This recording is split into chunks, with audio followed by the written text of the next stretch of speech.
Well, I'm getting ready to watch a video. Really? What? Oh, just some scary movie. You like scary movies? Uh-huh.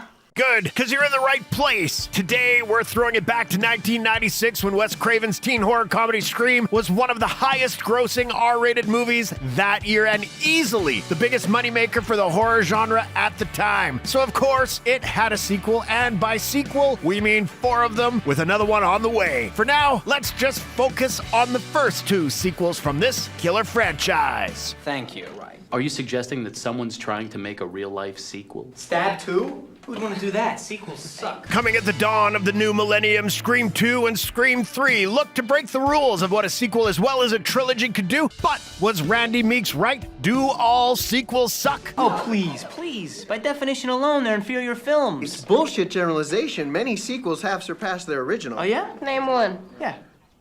Aliens, far better than the first.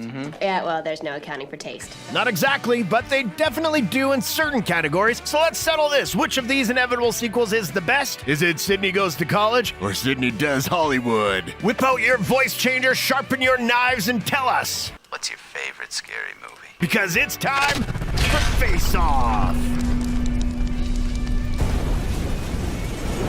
Disclaimer. No actual science was used to determine the outcome of Face Off. Your results may vary. Please do not consume Face Off if you are allergic to conjecture, opinion, or general nonsense. Round 1, opening scene. Hello, Drew. What better way to kick off this face-off than with the opening sequences? One of the trademarks of the Scream franchise, other than giving David Arquette something to do aside from stepping in the squared circle. Foreign objects! Is the opening sequence, even spoofed in 2011 Scream 4. Even the opening scene, there's always some random girl who gets a call that undoubtedly ends up getting her killed. It's also predictable. There's no element of surprise. You can see everything coming.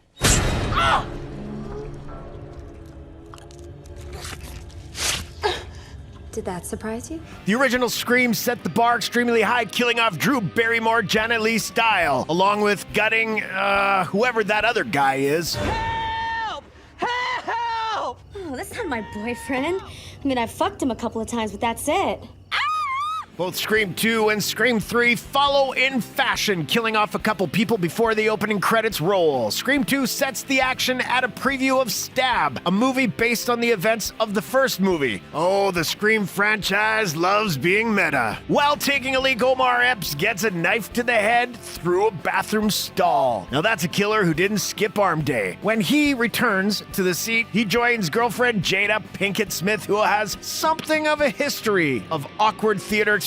She assumes it's Epps wearing the Ghostface mask, but no, that's not Omar Epps at all. That's Ghostface under that Ghostface mask. The killer then stabs her relentlessly as moviegoers cheer him or her on, leaving a wailing Jada under the screen. Wait, why didn't Will Smith just slap Ghostface? My wife's name out your fucking mouth! Oops. Sorry, Will.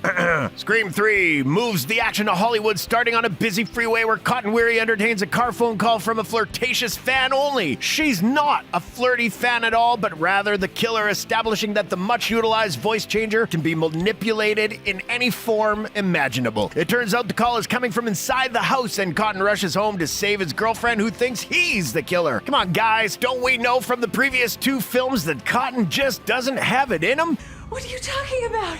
Talking about how much fun it's gonna be to rip your insides out. Now open the fucking door, Christine! A scuffle ensues, and his girlfriend Christine is sliced, probably because she's a Creed fan. Bam! This is the creed of our fraternity.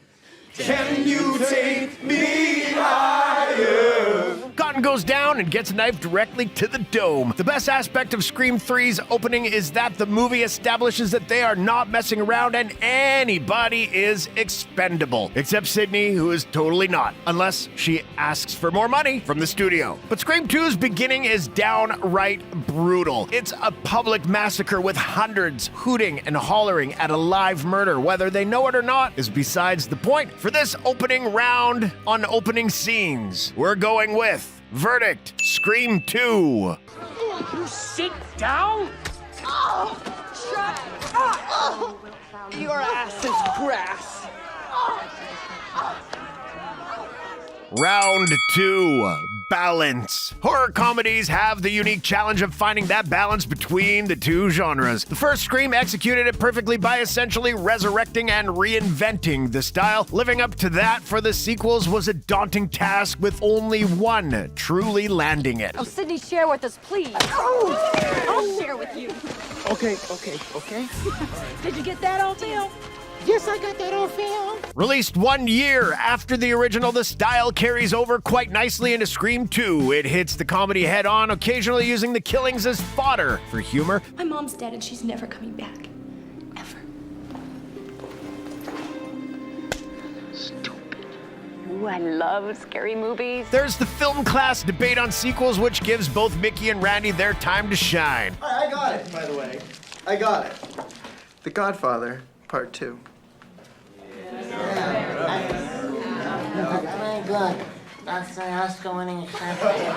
Randy gets some of his most cutting lines in his phone call with Ghostface, which then sadly results in his murder. See, the balance of horror and comedy. The clever meta manner gives some chuckles too, such as the stab screening, letting audiences smile, and familiarity. Scream 3 is certainly heavy on humor, but the script never truly strikes that balance. Listen, I know we've never met, and I don't mind you never returning my calls, but I have to tell you, after 2 films, I feel like I am in your mind. Well, that would explain my constant headaches. The issue stems from both reassignments and true-life tragedies. First, Kevin Williamson didn't even write Scream 3, instead handing in an outline that was mostly discarded by Aaron Kruger. It was also put into production soon after the Columbine High School massacre, which forced a more comedy-heavy script. Thanks, assholes. Now we get a joke about Connie Chung. I mean, Jay and fucking Silent Bob have a cameo, for Christ's sake. Oh shit, Salvo, it's that TV news shit, Connie fucking Chung. Hey Connie, how's Maury? Dude, I think she likes me, man. See how she's looking at me? Like Mickey, Randy, and the rest of the film school nerds, we're sticking with the first sequel in this category. Verdict: Scream 2. Empire Strikes Back. It's a better story, improved effects. Not a sequel, part of a trilogy completely planned. Round 3, the kills. Sequels have to up the ante. While neither Scream 2 nor Scream 3 is better than the original, both do escalate the kill count. Let's do a rundown, shall we? Scream 2, a stab in the ear, grossly spoofed in Scary Movie. 1 to the gut. Sober sorority babe Sarah Michelle Gellar gets tossed off a balcony. A brutal stabbing in a news van. R.I.P. Randy. 2 cop murders, with one getting his face smashed to a pulp. The best friend knife to the chest, a bullet to poor Derek. Total 8, not including the killers. Scream 3, almost exclusively stabbings, even recycling Scream 2's balcony toss. We do get a low-level actor playing Dewey going kaboom in an exploding house, but he mostly does that to himself. Total 9, minus the killer. Undoubtedly, Scream 3 has the more boring kills of the two. Granted, these were all done by one person. More on that later. And so, the variety is expectedly limited, but Roman is a movie director. He should be more creative. If he can figure out how to manipulate the voice changer, he can at least set a bear trap or something. And since we're talking quality and not quantity, Scream 2 slashes its way to victory in this round. Verdict: Scream 2. We'll be safe if we stick together, won't we? Of course, why? Did we miss any? Okay, let's move on. Let us know and make sure to subscribe to our channel while you're at it. Round 4, the killers. But you can't have kills without killers, or killer in the case of Scream 3. So let's take a look at what makes these maniacs tick. Their reveals, their motives, their inevitable bullets to the head. Scream 2's killers are revealed to be freaky Tarantino film student Mickey and clingy news reporter Debbie Salt. Taking one look at Mickey, you probably could have guessed he'd have a part in the killings. He had just too many movie opinions to not make it part of his MO. Yeah, I like those little furry things. Ewoks. They blow. Move this man! His plan was to commit a series of grisly murders, pin some blame on movies because this is the late 90s and that shit flew back then, and go to trial to become an infamous killer they'd probably make a Netflix miniseries out of someday. I'm an innocent victim. You're a psychotic.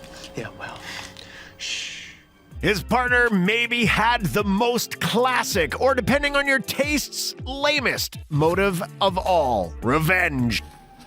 My motive isn't as 90s as Mickey's. Mine is just good old-fashioned revenge. Debbie Salt isn't just the second killer, she's Mrs. Loomis? What? Billy's mother. Nice twist, huh? Didn't see it coming, did ya? and she wants Sidney dead for killing her asshole son. Even Debbie knows it's a weak motive, especially compared to Mickey's sensationalism. I mean, get a grip, Debbie. You don't see Stu's parents in a frenzy. Fuck!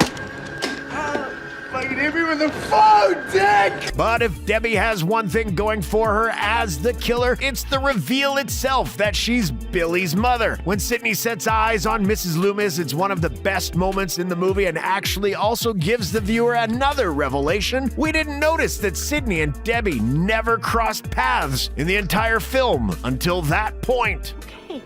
So, have I covered everything? Are there any questions, any comments? You know what, though?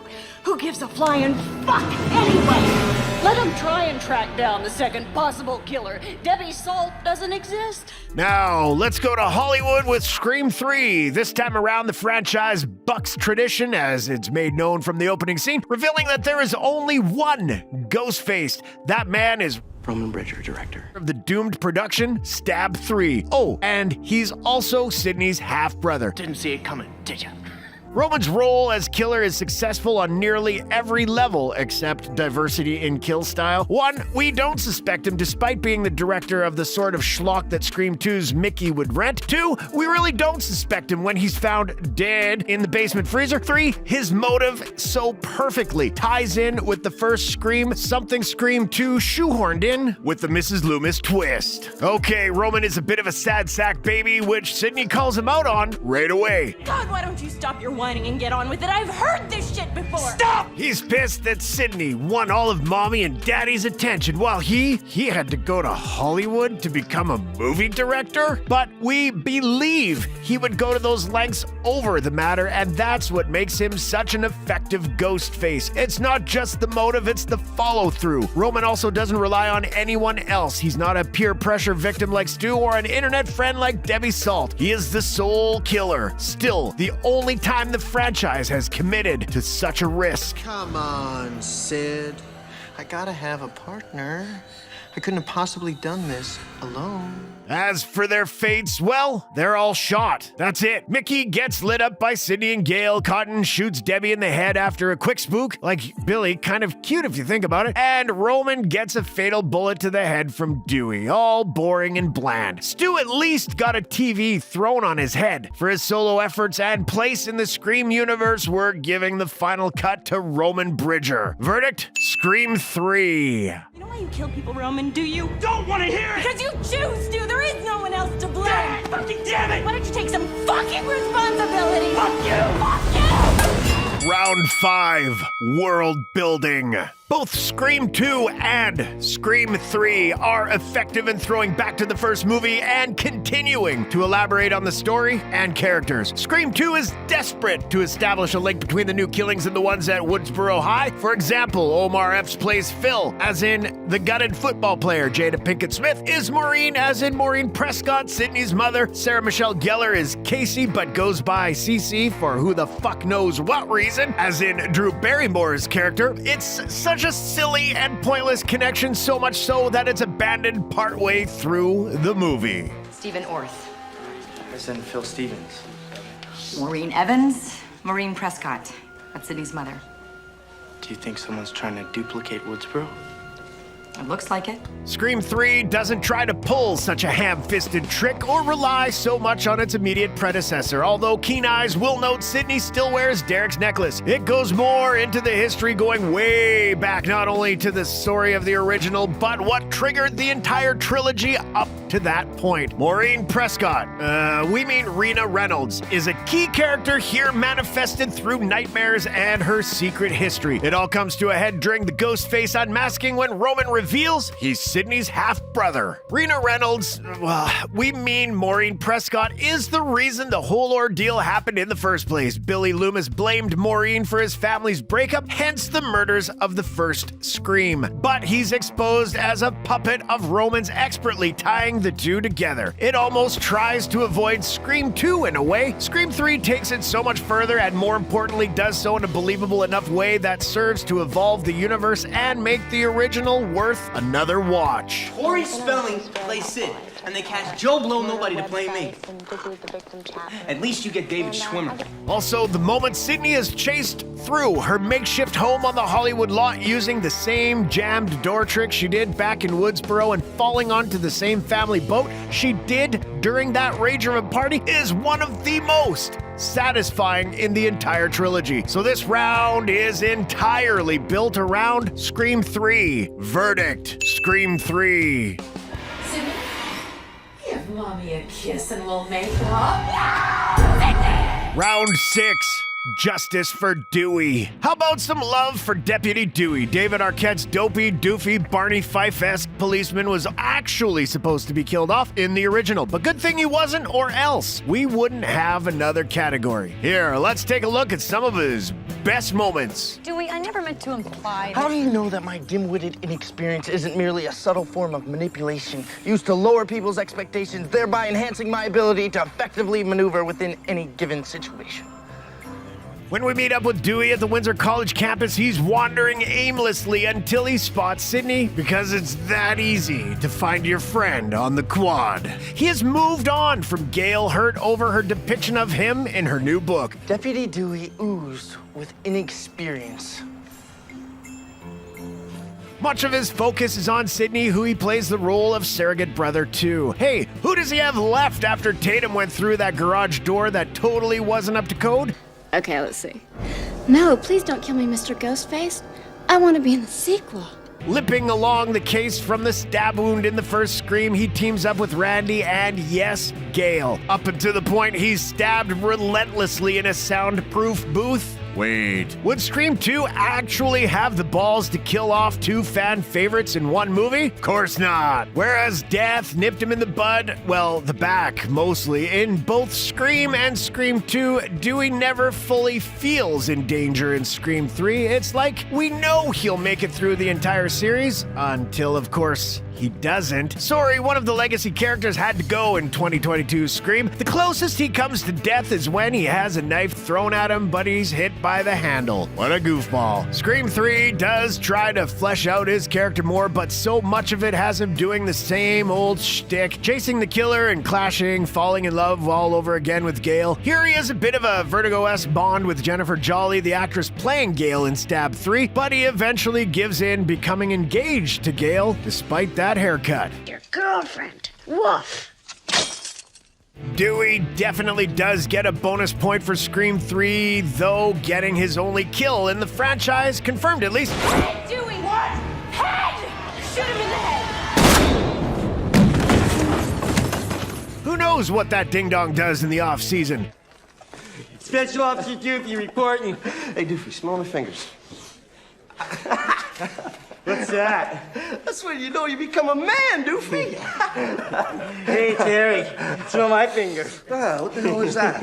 My ass. But really, no Dewey turn stands above the other here. Each has their witticisms, as witty as Dewey can be anyway, contributions to unmasking Ghostface, and bittersweet romance with Gail. But don't be sad. Smile just once. Please. I smile when I catch the killer. Verdict: draw. She says I'm her rock. her rock. Yeah, if you weren't so concerned with pretensions and appearances, you'd be able to appreciate the positivity and emotional centeredness I provide a woman. Winner! Scream 2! See, Randy, not all sequels suck. Okay, whatever you say. Things got uglier than Gail Weathers' Scream 3 bangs, but Scream 2 comes out on top through a killer opening scene, finding the hard-to-nail horror comedy balance and a diverse kill count. Come on, Roman, a little more than just knife play really would have helped you out. Stop! But we won't all agree. So which movie do you prefer? Are you off to college to study serial killing? Or will you fake it until you make it in Hollywood? Let us know in the comments. As always, thanks for watching.